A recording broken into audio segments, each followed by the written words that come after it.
Добро пожаловать в мой канал. L'actuel manager de Bordeaux-Bègles devrait être nommé le 27 décembre en remplacement de Guy Novès.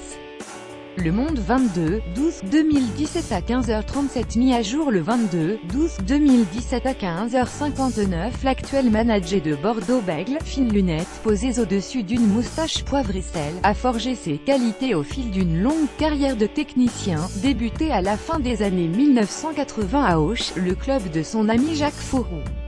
Celui qui aura 64 ans au moment du prochain tournoi des 6 nations n'incarne pas exactement un renouveau générationnel sur le banc du 15 de France, mais il présente l'avantage d'avoir travaillé avec Bernard Laporte.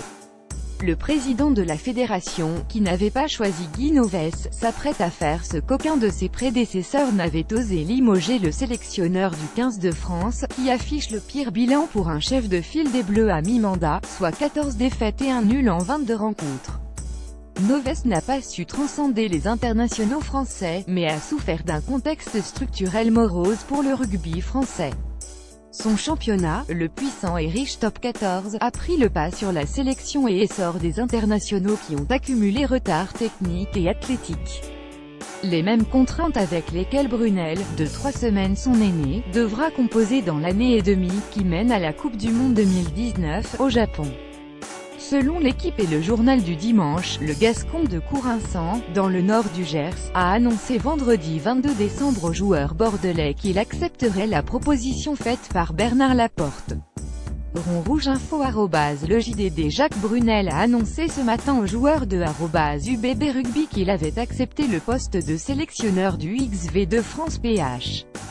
Kallenbrunn Philippe Kallenbrunn, ancien arrière épanoui auprès des avants avant l'Union Bordeaux-Bègles, reprise en main cet été et actuellement pas le 8e du top 14, c'est à Colomiers 19 951 999 que la carrière en club de Jacques Brunel s'était poursuivie, avec une victoire au Challenge européen 1998 et une finale du championnat de France 1999. Puis à Pau 19 992 001 et surtout à Perpignan 20 072 011, où il a rapporté le bouclier de Brennus 2009, attendu depuis 54 ans. Le Gersois connaît l'équipe de France, il a entraîné ses avants entre 2001 et 2007 en tant qu'adjoint de Bernard Laporte. Sous les ordres de l'actuel président de la fédération, il avait mis en place le fameux « jeu par bloc » qui permettra aux Bleus de réaliser le Grand Chelem dans le tournoi des 6 nations de 2002. Un autre Grand Chelem 2004 et de demi-finale de Coupe du Monde 2003 et 2007 suivront pour Brunel, beaucoup moins en réussite à la tête de l'Italie 20 112 016, surtout dans la deuxième partie de son mandat.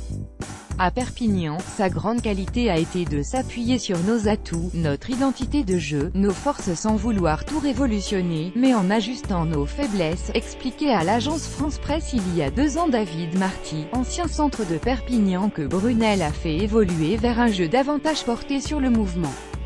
Sa force et sa capacité à tirer le meilleur d'un groupe sans être dogmatique, en adaptant ses convictions, abondait le président de la Ligue Paul Gauze qui l'a fait venir à l'USAP quand il en était le président. Pragmatique, Brunel est également paradoxal lui, l'ancien arrière aux relances virevoltant, honnête joueur de première division dans les années 1970 et 1980, s'est épanoui dans le travail obscur aux côtés des avants. Peu expansif, oui, ce n'est pas commun. Cela prouve tout son intérêt pour le jeu. S'intéresser à la fois aux touches et aux mêlées, c'est une démarche très différente que d'entraîner les arrières, reconnaissait Franck Azema, qui fit ses armes à son côté à Perpignan avant de prendre les commandes de Clermont. C'est un avant refoulé, il est plus proche, au niveau de la mentalité, des avants que des trois quarts, appuyait l'ancien usapiste Grégory Le Corvec. Brunel est un homme de peu de mots, qui prend la parole seulement pour faire mouche. Effectivement, c'est quelqu'un de peu expansif, on ne peut pas le nier. Mais, en même temps, c'est ce qui fait sa force. Il a des choses à dire, mais toujours de manière réfléchie. Il sait faire passer ses messages, même si ce n'est pas quelqu'un qui veut prendre la parole sans cesse et mettre en avant sa position hiérarchique, soulignait l'ancien Perpignanais Olivier Olibo. Il est comme un chien de berger, il ramène tout le temps son troupeau mais sans trop aboyer, métaphorisait Franck Azema. Ces qualités lui seront nécessaires pour remettre sur le droit chemin les Bleus, en totale perte de confiance.